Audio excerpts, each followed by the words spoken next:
Hello everyone, welcome to KVPCS. मैं विवेक कुमार आप सभी का आपके इस चैनल केवीपीसीएस में हार्दिक स्वागत करता हूं। आज हम सभी कवर कर रहे होंगे आधुनिक भारत का इतिहास, that is modern Indian history MCQ series का पार्ट 8, जिसका टॉपिक है British economic impact and development of education इन बुलंद भारत। भारत में अंग्रेजों के दौरान आर्थिक प्रभाव और शिक्षा का विकास। पार्ट 8 को शुरू करने से पहले मैं आप सभी से निवेदन करना चाहूंगा कि अगर आप सभी ने हमारे बाकी 7 parts on modern Indian history को नहीं देख रखा है तो प्लीज जाकर प्लेलिस्ट में जरूर देखें।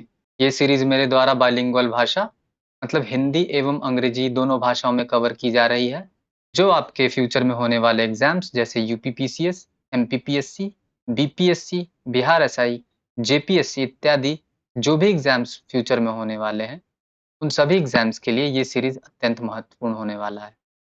तो आइए ज़्यादा विलंब न करते हुए शुरू करते हैं part 8, British economic impact and development of education in India. First question, who propounded drain of wealth theory? धन के निष्कासन का सिद्धांत किन्होंने प्रतिपादित किया था? इसका सही जवाब हो जाएगा दादा भाई नौरोजी। ड्रेन ऑफ वेल्थ अथवा धन के निष्कासन का सिद्धांत का मतलब क्या है? का मतलब है कि ब्रिटिश आर्मी का खर्च, ब्रिटिश एडमिनिस्ट्रेशन का खर्च, कंपनी के लोन्स, कौन से कंपनी? ईस्ट इंडिया कंपनी के लोन्स, उनके ऑफिशियल्स की सैलरी, उनके ऑफिशियल्स का पेंशन, ये सारी चीजें कवर की जाएंगी भारतीय कोष से, मतलब भारतीय ट्रेजरी। या फिर ये सारे खर्च किनको बेयर करना पड़ेगा? तो भारत को। इसी थ्योरी को दादा भाई नौरोजी ने धन के निष्कासन का सिद्धांत कहा था। तो इसका सही जवाब हो जाएगा दादा भाई नौरोजी।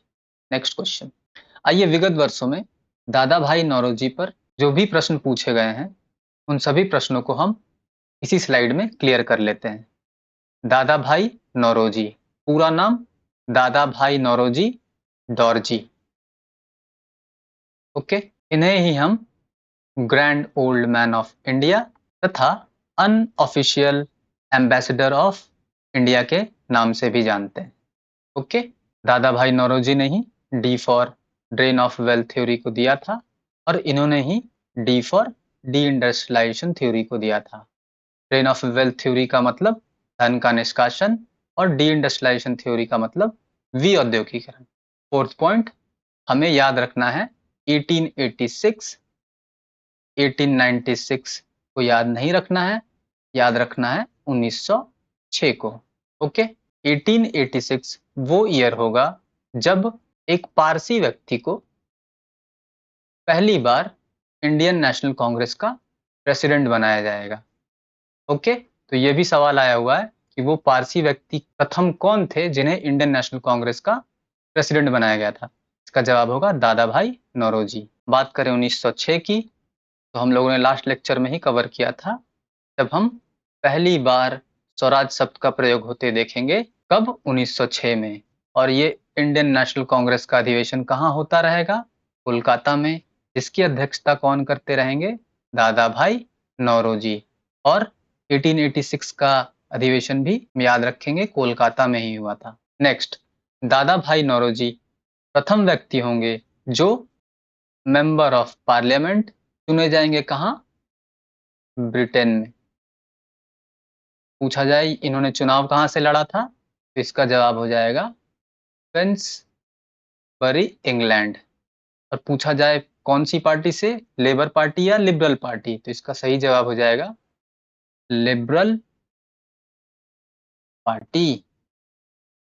ओके, इन्होंने बहुत सारी किताबें लिखी थी, उनमें सबसे इंपॉर्टेंट है poverty and un British rule in India. और भी बहुत सारी किताबें जैसे means and wants of India, on the commerce of India इत्यादि इत्यादि। Last point, not so important but याद रखना है, इनका जन्म मुंबई में ही होगा और मृत्यु भी मुंबई में ही होगी।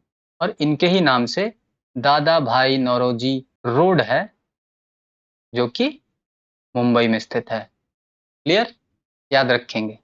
Next, who among the following didn't believe in दादा भाई नौरोजीज ड्रेन ऑफ वेल्थ थ्योरी। दादा भाई नौरोजी के धन के निष्कासन के सिद्धांत पर कौन वो व्यक्ति था जो विश्वास नहीं करता था? ओके, का सही जवाब हो जाएगा सैयद अहमद खान।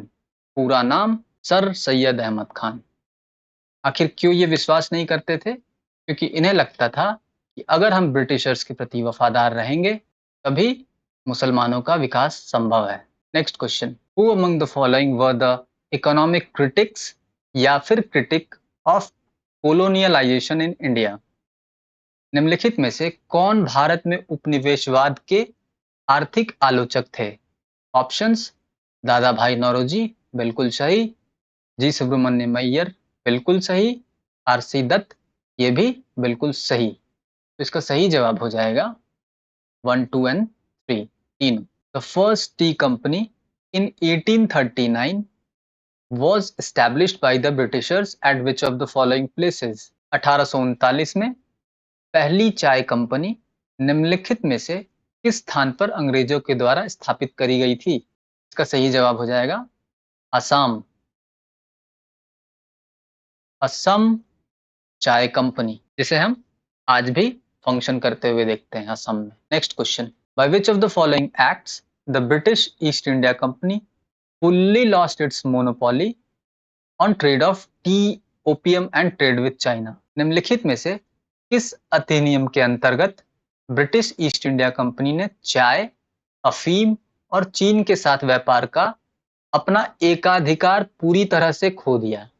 इस क्वेश्चन में प्लीज मार्क करेंगे, चार्टर एक्ट 1813 के अंतर्गत ब्रिटिश ईस्ट इंडिया कंपनी की मोनोपोली पूरी तरह से खत्म कर दी जाती है, परंतु चाय, अफीम और चीन के साथ व्यापार का अभी भी मोनोपोली उनका बरकरार रहता है। लेकिन 1833 के चार्टर एक्ट के तहत चाय, अफीम और चीन के साथ व्यापार की भी मोनोपोली को खत्म कर दी जाती है। तो इसका सही जवाब हो जाएगा चार्टर एक्ट 1833, याद रखेंगे। Next question, which governor general started permanent settlement? स्थायी बंदोबस्त की शुरुआत किस गवर्नर जनरल के द्वारा की गई थी? इसका सही जवाब हो जाएगा लॉर्ड कॉर्नवालिस। और गलती से अगर ईयर एग्जाम में आ गया कि मैच द फॉलोइंग, तो उसका सही जवाब हो जाएगा 1793 में परमानेंट सेटलमेंट या स्थायी बंदोबस्त किनके द्वारा? लॉर्ड कॉर्नवालिस के द्वारा।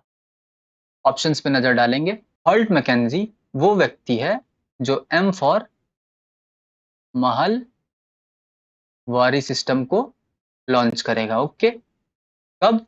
1822 में। होवा थॉमस मुनरो वो व्यक्ति है जिन्हें हम रैयतवारी सिस्टम को स्टार्ट करते देखेंगे। कहाँ? एमबीए में, मद्रास, बॉम्बे एंड आसाम। कब? 1820 में। ओके, बात करें वैरन हेस्टिंग की, तो इन्हें हम स्टार्ट करते देखेंगे पंचशाला बंदोबस्त। ओके, जिसे हम इजारेदारी सिस्टम भी कहते हैं। इसका सही जवाब हो जाएगा लॉर्ड कॉर्नवालिस परमानेंट सेटलमेंट, स्थायी बंदोबस्त। Next question, which of the following system is also known as istamrari, jagirdari, malguzari and बीसवेदारी? ये चारों नाम को याद रखेंगे। निम्नलिखित में से किस प्रणाली को इस्तमरारी, जागीरदारी, मालगुजारी और बीसवेदारी के नाम से भी जाना जाता है? इसका सही जवाब हो जाएगा स्थायी बंदोबस्त, दैट इज परमानेंट सेटलमेंट। किनके द्वारा? इनके द्वारा। कब? 1793 में। हम लोगों ने इस्तमरारी तो कवर कर लिया। अगर पेपर में आएगा कि इजारेदारी सिस्टम किनके द्वारा, तो इसका सही जवाब हो जाएगा वैरन हेस्टिंग्स के द्वारा। और इजारेदारी सिस्टम को हम पंचशाला बंदोबस्त भी कहते हैं। ओके, नेक्स्ट आइए इस पाई चार्ट के माध्यम से हम लोग एक बार land revenue policy during Britishers, that is अंग्रेजों के दौरान भूमि राजस्व की नीतियां को एक बार कवर कर लेते हैं। परमानेंट सेटलमेंट मतलब स्थायी बंदोबस्त, रैयतवारी सिस्टम मतलब रैयतवारी और महलवारी सेम। परमानेंट सेटलमेंट की बात करें तो ये भारत का 19% एरिया को कवर करेगा। Okay, let's few points on permanent settlement started by Lord Cornwallis. कौन से ईयर में? 1793। और कौन कौन से एरिया में परमानेंट सेटलमेंट प्रिवेलेंट था? तो इसका सही जवाब हो जाएगा बंगाल, बिहार एंड उड़ीसा। ओके। और super important question, permanent settlement में जमीन का मालिक कौन होता था? तो इसका सही जवाब हो जाएगा जमींदार। ओके। बात करें रैयतवारी सिस्टम की, तो ये भारत में 51% एरिया को कवर करेगा। 3 नाम बहुत इंपॉर्टेंट है, याद रखना। एक व्यक्ति है, उसका नाम है अलेक्जेंडर रीड, दूसरे का नाम है थॉमस मुनरो और तीसरे का नाम है एल्फिंस्टन। ओके। अलेक्जेंडर रीड पहला वो व्यक्ति है जो एक्सपेरिमेंट करेगा कहाँ? 12 महल एरिया में। किस चीज का? रैयतवारी सिस्टम का। अगर पूछा जाए कि रैयतवारी सिस्टम को मैड्रस, मतलब उस समय का मद्रास में किनके द्वारा लाया गया? तो थॉमस मुनरो। और एल्फिंस्टन के द्वारा मुंबई में हम रैयतवारी सिस्टम को आते देखेंगे। और मुंबई में ही एल्फिंस्टन रोड है आज भी। ईयर नॉट सो इम्पोर्टेंट, फिर भी 1820 में हम रैयतवारी सिस्टम को भारत में आते देखेंगे। बात करें महलवारी सिस्टम की, ये सिस्टम आता रहेगा भारत में 1822 में। एम फॉर महलवारी और एम फॉर मैकेंजी। मैकेंजी के द्वारा महलवारी सिस्टम को भारत में लाया जाएगा और 30% भारत के टोटल एरिया में महलवारी सिस्टम को लागू किया जाएगा। ओके। इसमें जमीन का मालिक कौन? तो महल, मतलब पूरा गांव ही मालिक होगा, या गांव में एक हेडमैन होगा जिन्हें हम सरपंच या फिर मुखिया कह सकते हैं, उसे ही महलवारी सिस्टम में जमीन का मालिक बनाया जाएगा। ओके। और रैयतवारी में जमीन का मालिक कौन? तो रैयत का मतलब ही होता है किसान। तो रैयतवारी सिस्टम में जमीन का मालिक कौन होगा? किसान, याद रखेंगे। नेक्स्ट आइए PYQs को डिस्कस इसी स्लाइड में कर लेते हैं। परमानेंट सेटलमेंट पर बेस्ड, दैट इज स्थायी बंदोबस्त। तो हम सभी जानते हैं ये कौन सी नीति है? ये भू राजस्व नीति है, that is land revenue policy. भूमि का मालिक कौन? तो जमींदार। रैयतवारी में रैयत मतलब किसान। थर्ड, अंग्रेजों द्वारा उच्च स्तर पर निर्धारित राजस्व। इसका मतलब ये होगा कि लैंड रेवेन्यू को साल भर के लिए एक बार में ही फिक्स कर दिया जाता था। तो अंग्रेज जाहिर सी बात है चाहेंगे कि रेवेन्यू को इतना ऊपर फिक्स किया जाए ताकि उनका इनकम का स्रोत ज्यादा रहे, मैक्सिमम अमाउंट ऑफ इनकम वो जनरेट कर पाए किसी भी प्लॉट ऑफ लैंड से। इसी वजह से अंग्रेजों के द्वारा उच्च स्तर पर रेवेन्यू को फिक्स किया जाता था। ओके। नेक्स्ट, स्टार्ट किनके द्वारा किया गया? तो कॉर्नवालिस। ईयर क्या रहेगा? 1793। सुपर इंपॉर्टेंट क्वेश्चन पूछा गया है कि सूर्य अस्त कानून, that is sunset law, and अनुपस्थित जमींदारवाद या फिर एब्सेंट लैंडलॉर्डिज्म, ये किस सेटलमेंट का पार्ट था? तो हमारा जवाब होगा परमानेंट सेटलमेंट, दैट इज स्थायी बंदोबस्त। सूर्यास्त कानून में होता क्या था? मान लेते हैं ये हमारा सूर्य है और किसी जमींदार ने एक डेट दे रखा है, मान लेते हैं 32 दैट इज अप्रैल फुल। अब ये डेडलाइन फिक्स है कि लैंड रेवेन्यू आपको 32 मार्च को अंग्रेजों को पहुंचाना ही है। इनके द्वारा? जमींदारों के द्वारा। अगर वो जमींदार अप्रैल फूल दैट इज 32 मार्च के शाम शाम तक उस लैंड रेवेन्यू को अंग्रेजों को नहीं पहुंचा पाता है, तो उस जमींदार के हाथ से इस जमीन की जमींदारी छीन ली जाएगी और ये जमींदारी फिर किसी और को दे दी जाएगी।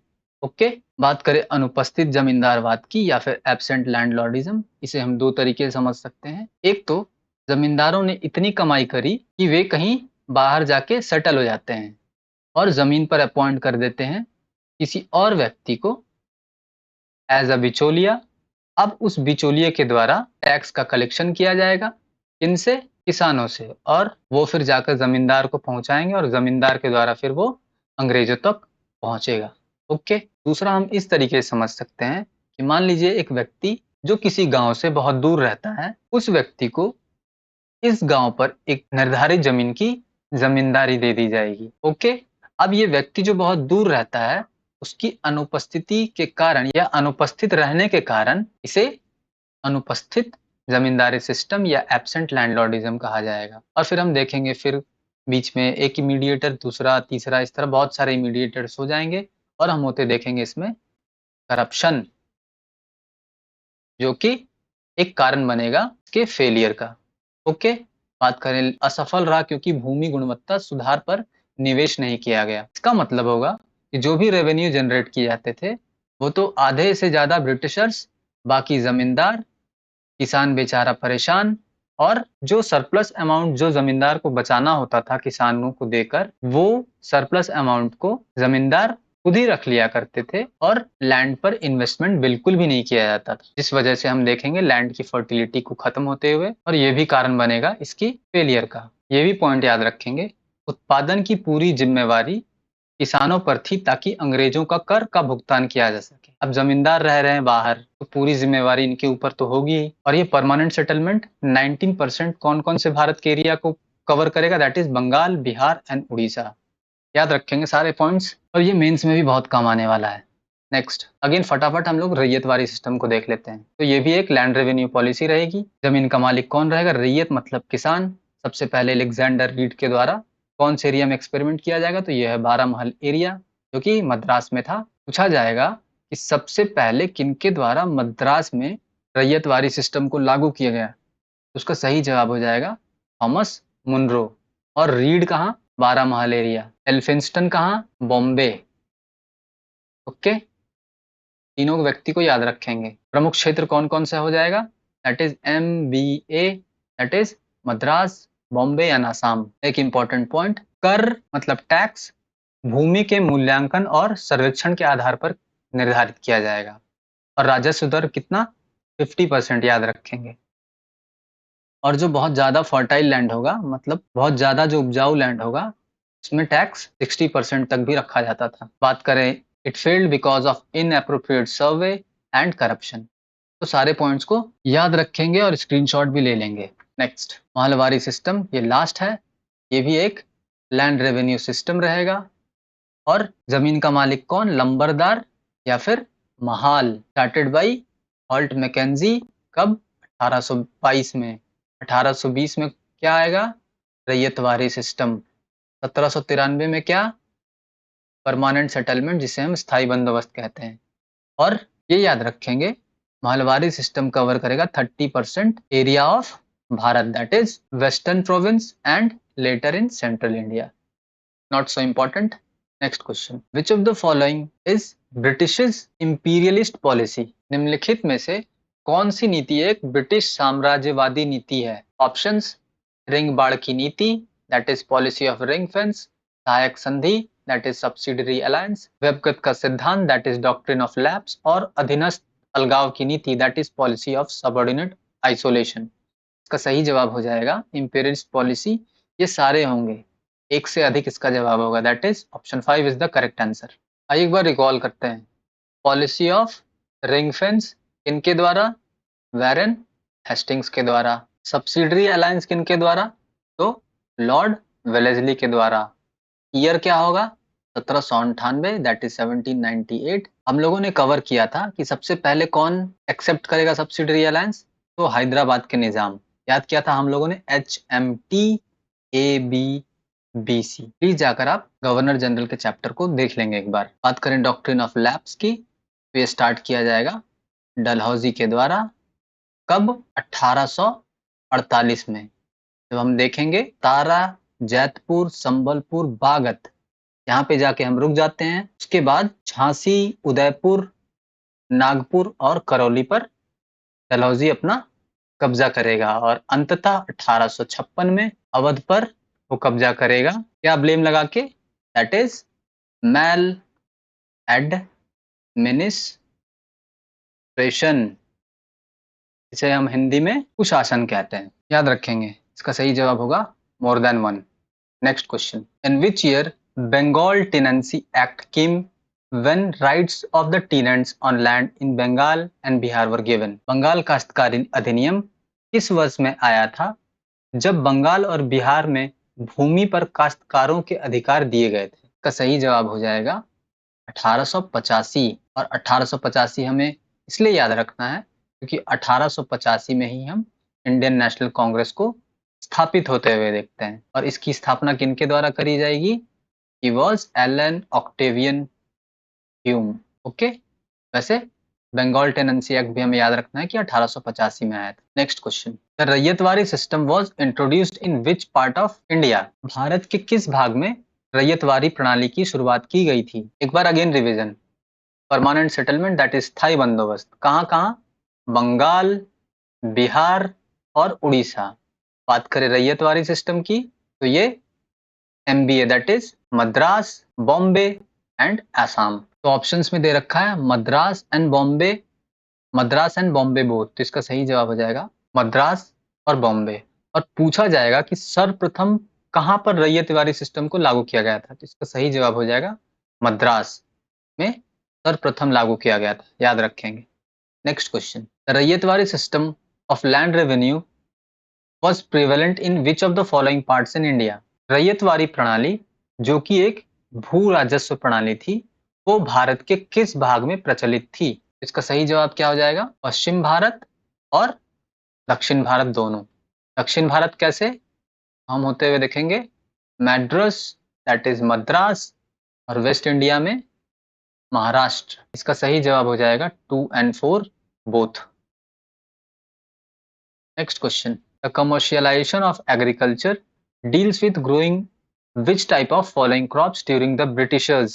कृषि का व्यवसायीकरण निम्नलिखित में से किस प्रकार के फसलों को उगाने से संबंधित है? किनके कार्यकाल में या किनके समय में? तो अंग्रेजों के समय में। ऑप्शंस, तंबाकू बिल्कुल होगा, कपास बिल्कुल होगा, नील बिल्कुल होगा और अफीम ये भी होगा। तो इसका सही जवाब हो जाएगा एक से अधिक सही, very sorry, more than one. Commercialisation of agriculture का मतलब किसान जो भी फसल अपने खेतों में उगाएंगे वो मार्केट को देखकर उगाएंगे। ओके, वो इन फसलों को अपने पर्सनल कंजम्पशन के लिए बिल्कुल भी नहीं उगाएंगे। देखिए, कमर्शियलाइजेशन ऑफ एग्रीकल्चर इंपॉर्टेंट है, दैट इज कृषि का व्यवसायीकरण होना चाहिए। इससे फार्मर्स की इनकम जनरेट होती है, बिल्कुल सही, कोई प्रॉब्लम नहीं है। लेकिन यही कमर्शियलाइजेशन ऑफ एग्रीकल्चर कि मान लीजिए ये एक किसान का खेत है और इतना ही खेत उस किसान के पास है। अब अंग्रेजों के द्वारा कहा गया कि तुम इसमें तंबाकू या फिर कपास या नील या अफीम या फिर शुगर केन दैट इज गन्ना लगाओ, तो उसने लगा लिया। अब बाय द वे मौसम अगर उसका साथ नहीं देता है तो सारा फसल बर्बाद। अब हम देखेंगे इस किसान के घर में भूखमरी छाते हुए। दूसरा एस्पेक्ट, अगर मौसम ने बहुत अच्छा साथ दिया, फसल भी बहुत अच्छा हुआ और अब अंग्रेजों के द्वारा इस फसल का उचित मूल्य अगर किसान को नहीं मिलेगा तो किसान या फिर उस फसल को अपने घर में रखेगा या फिर अनुचित मूल्य पर उस फसल को अंग्रेजों को बेच देगा। तो बेच दिया, जितनी लागत लगी थी उतनी उसकी कमाई नहीं हुई। और अगर वो घर पर रखता है तो क्या वो उसे खा सकता है? तंबाकू खा सकता है, लेकिन क्या वो जीवित रहेगा? बिल्कुल नहीं। कपास को खा नहीं सकता, नील को खा नहीं सकता, अफीम को खा सकता है, लेकिन अफीम के खाने से वो अपनी मृत्यु को वैसे भी प्राप्त करेगा। तो और इसी कमर्शियलाइजेशन ऑफ एग्रीकल्चर के बैड इम्पैक्ट्स को हम होते हुए देखेंगे, जो कि भारत में अकाल या फिर फेमिन को बुलावा देगा। Okay, next question, on how much part of the land the peasants were forced to grow indigo under tinkathia system by the Britishers? भूमि के कितने हिस्से पर किसानों को अंग्रेजों द्वारा तिनकठिया प्रणाली के तहत नील उगाने के लिए मजबूर किया जाता था? तिनकठिया याद रखेंगे, इसका सही जवाब हो जाएगा 3/20 पार्ट ऑफ देयर लैंड। जैसे एक किसान का जमीन है, ओके, लेट सपोज वो 20 कट्ठा, 20 बीघा, 20 धूर, 20 डिसमिल या फिर 30 एकड़ है। लेट सपोज इनमें से कुछ भी है।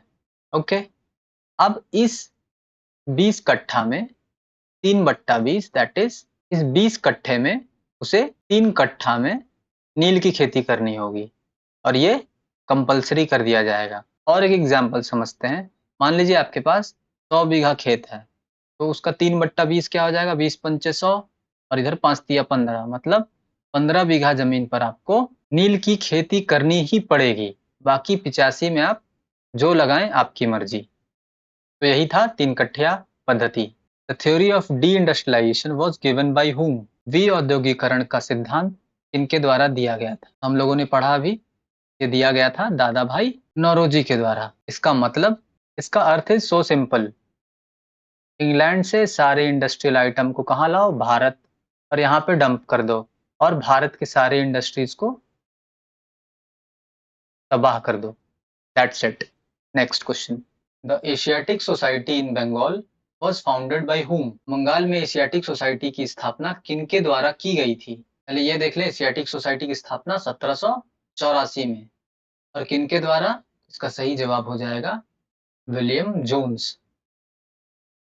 आखिर ये एशियाटिक सोसाइटी की स्थापना क्यों करी गई थी? तो इसका सही जवाब हो जाएगा, अब ब्रिटिशर्स हमारी हिस्ट्री, हमारे ज्योग्राफी, हमारे कल्चर, हमारी बिलीफ, हमारी प्रैक्टिसेस, हमारे राइट्स, हमारे रिचुअल्स, इन सारी चीजों को अब वो स्टडी करेंगे। इसलिए हम देखेंगे 1784 में एशियाटिक सोसाइटी की स्थापना होते हुए। इसकी स्थापना कर रहे होंगे विलियम जोन्स, और कार्यकाल रहेगा वैरन हेस्टिंग्स का।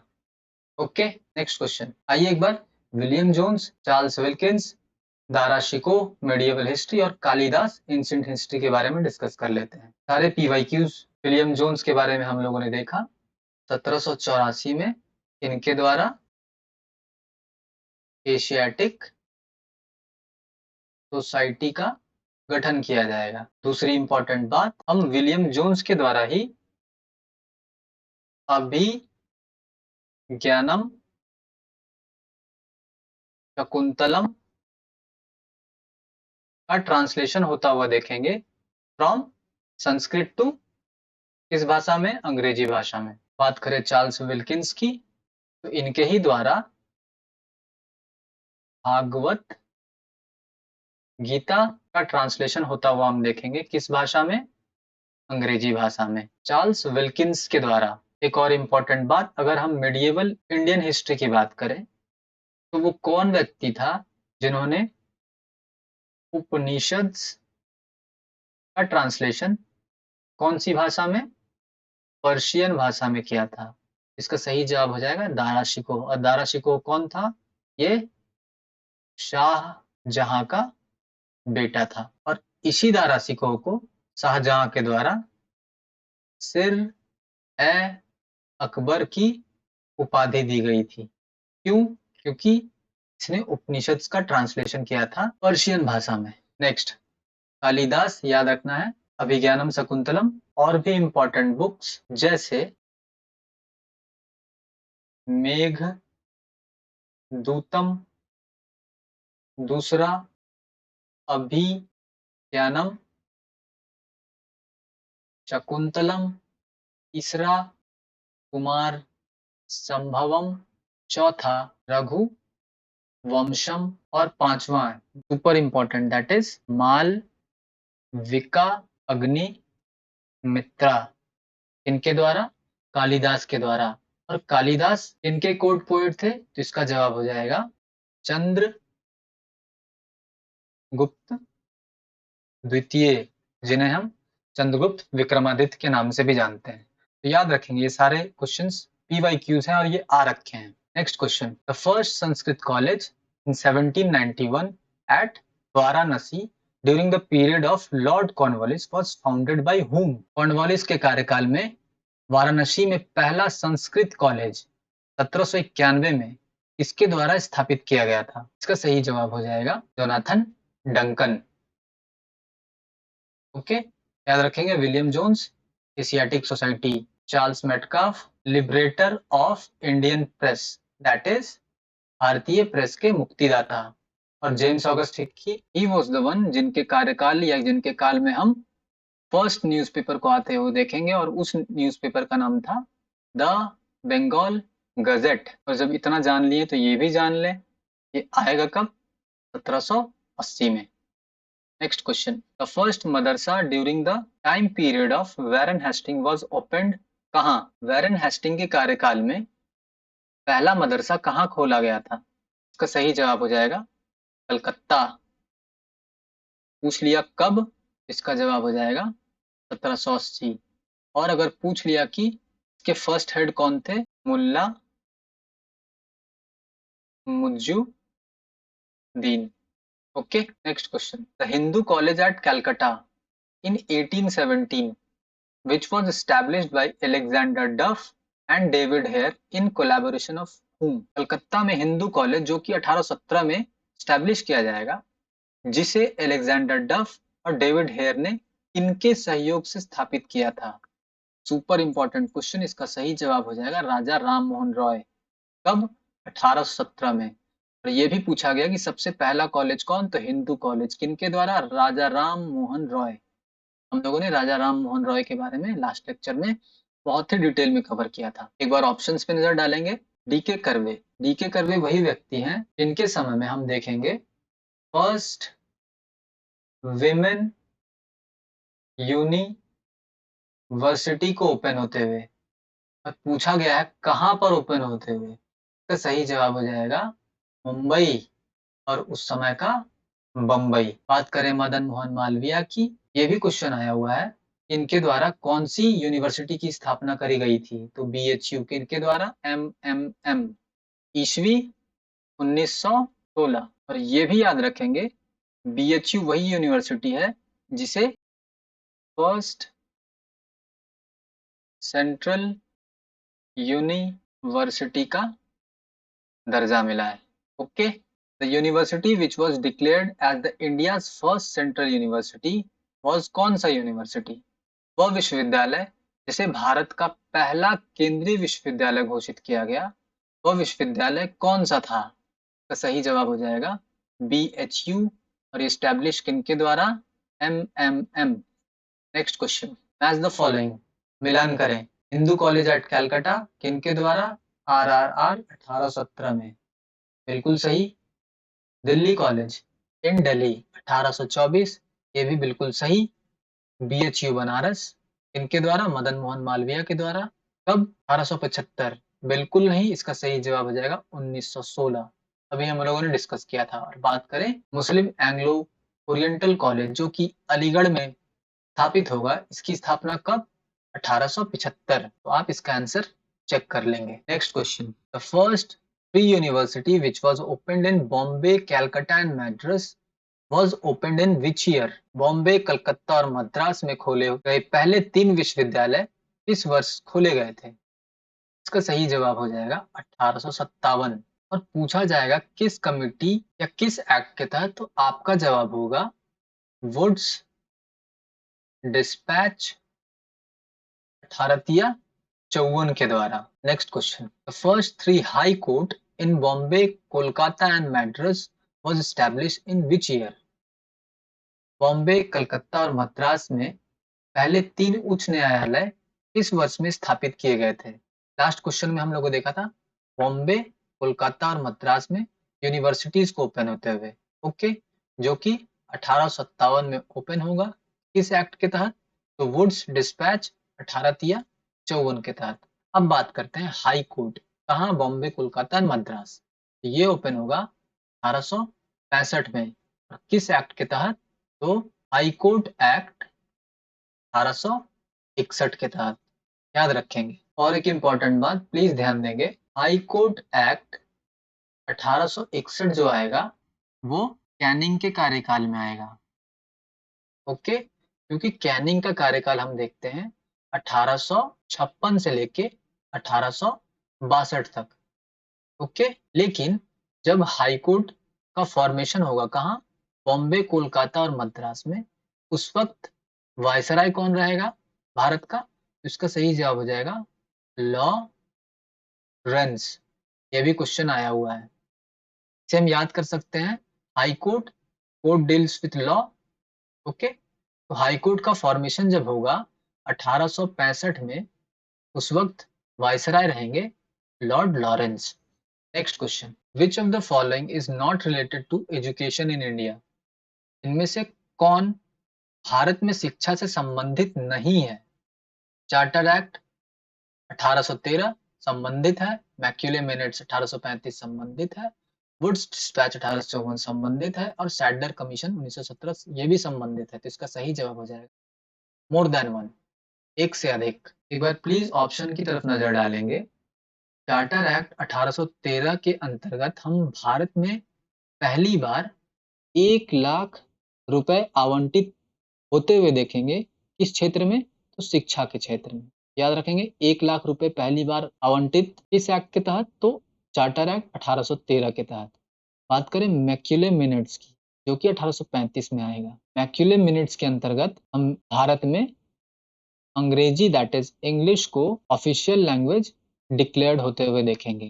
तो इंग्लिश लैंग्वेज ऑफिशियल कब? 1835 में। बात करें 1854, सुपर इंपॉर्टेंट, वुड्स डिस्पैच, जिसे हम Magna carta of Indian education के नाम से भी जानते हैं। मैग्ना कार्टा कहा क्यों जाता है? क्योंकि इसी वुड्स डिस्पैच 1854 के तहत हम बॉम्बे, कोलकाता और मैड्रास में यूनिवर्सिटीज को ओपन होते हुए देखेंगे। कब? 1857 में। ओके, बात करें सैडलर कमीशन की, तो एज फॉर सैडलर, और सैडलर कमीशन आएगा 17 में। किस लिए? तो सेकेंडरी एजुकेशन सिस्टम को चेक करने के लिए। Okay, next question. The downward filtration theory is related to which of the following? अधोमुखी निस्पंदन सिद्धांत निम्नलिखित में से किससे संबंधित है? इसका सही जवाब हो जाएगा एजुकेशन, दैट इज शिक्षा। अधोमुखी निस्पंदन सिद्धांत का मतलब क्या है? इसका मतलब है it means the education shall be provided to the elite class, okay, so that automatically it can be transferred to the lower class people or middle class people, people in the lower chains ahead.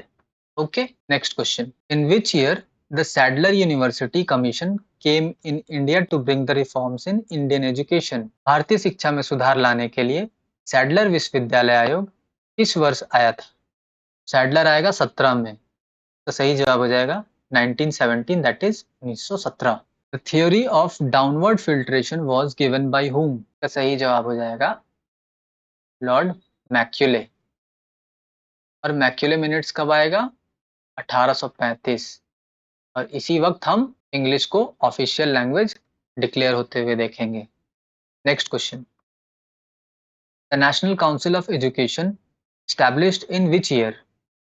राष्ट्रीय शिक्षा परिषद की स्थापना किस वर्ष में हुई थी?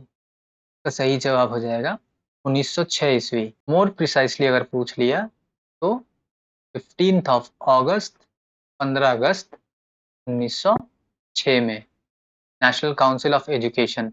Next question. Which of the following is said to lay the foundation stone of modern education system in India? निम्नलिखित में से कौन भारत में आधुनिक शिक्षा प्रणाली का नींव कहा जाता है? इसका सही जवाब हो जाएगा Macaulay minutes. Which of the following is true regarding Wood's Dispatch of 1854? Wood's Dispatch 1854 के बारे में कौन सा कथन सत्य है? Universities to be established in cities like Bombay, Kolkata and Madras, बिल्कुल सही। कब? 1857 में। High courts to be established in Bombay, Kolkata and Madras, बिल्कुल गलत, क्योंकि ये हाई कोर्ट एक्ट 1861 के तहत आएगा। एस्टैब्लिशमेंट कब होगी? 1865 में। थर्ड को देखते हैं, the primary education to be given in mother tongue, बिल्कुल सही। और सेकेंडरी एजुकेशन किस भाषा में? तो अंग्रेजी भाषा में। Then 4 is 1 lakh rupee to be granted for the education, बिल्कुल गलत, क्योंकि 1813 के चार्टर एक्ट के तहत हम 1 लाख रुपए का आवंटन आते देखेंगे एजुकेशन सेक्टर में। इसका सही जवाब हो जाएगा 1 and 3। Next question. Macaulay minutes came during the governor generalship of हुम? मैक्यूले मिनट्स किसके गवर्नर जनरलशिप के दौरान में आया था? तो मैक्यूले मिनट्स आता कब है? ये आता है 1835 में। अब हम जानते हैं कि लॉर्ड विलियम बेंटिक का कार्यकाल 1828 से 1835 तक रहेगा। याद रखेंगे, Lord William Bentinck. Wood's dispatch came during the governor generalship of whom? Wood's dispatch किसके गवर्नर जनरलशिप के दौरान में आया था? तो वुड्स डिस्पैच आता कब है? 1854 में। ओके, अब हम जानते हैं कि लॉर्ड डलहौजी का कार्यकाल कब से कब तक? तो 1848। याद रखेंगे, डॉक्ट्रिन ऑफ लैप्स। और कब तक? 1856 तक। याद रखेंगे, अवध पर कब्जा। 1848 से 1856 कौन? लॉर्ड डलहौजी, और इसी पीरियड के अंदर वुड्स डिस्पैच भी फॉल करता है। तो इसका सही जवाब क्या हो जाएगा? Lord Dalhousie. Next question, the railways came firstly in India during the governor generalship of हुम? रेलवे भारत में सबसे पहले किसके गवर्नर जनरलशिप के दौरान में आया था? इसका अगेन सही जवाब हो जाएगा लॉर्ड डलहौजी। प्लीज एक बार गवर्नर जनरल सीरीज को रिवाइज कर लेंगे। Which of the following committees is और are associated with the development of education in India? कौन सी समिति भारत में शिक्षा के विकास से जुड़ी हुई है? ऑप्शंस, एचीसन आयोग या फिर एचीसन कमिटी? बिल्कुल नहीं, क्योंकि ये रिलेटेड है एडमिनिस्ट्रेशन से। ओके, स्लिंगटन कमिटी, ये भी नहीं होगा क्योंकि ये भी एडमिनिस्ट्रेटिव रिफॉर्म से जुड़ा हुआ है। बात करें फ्रेजर कमिटी की, तो ये भी नहीं होगा क्योंकि ये पुलिस सर्विस से रिलेटेड है। ओके, बात करें वुड्स डिस्पैच की, तो हम लोगों ने देखा ये एजुकेशन से रिलेटेड है, तो इसका सही जवाब हो जाएगा ओनली 4। याद रखेंगे, एचिसन आयोग और स्लिंगटन आयोग ये दोनों एडमिनिस्ट्रेटिव सर्विसेज से रिलेटेड है, और फ्रेजर कमिटी पुलिस सेवा।